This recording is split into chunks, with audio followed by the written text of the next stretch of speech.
తన నటరాజుకి నట భంగిమవో, ధీంతన తోంతన శంకరునికి సంకీర్తనవో.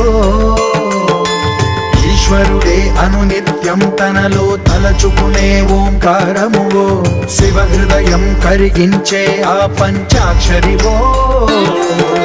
నీ మదిలో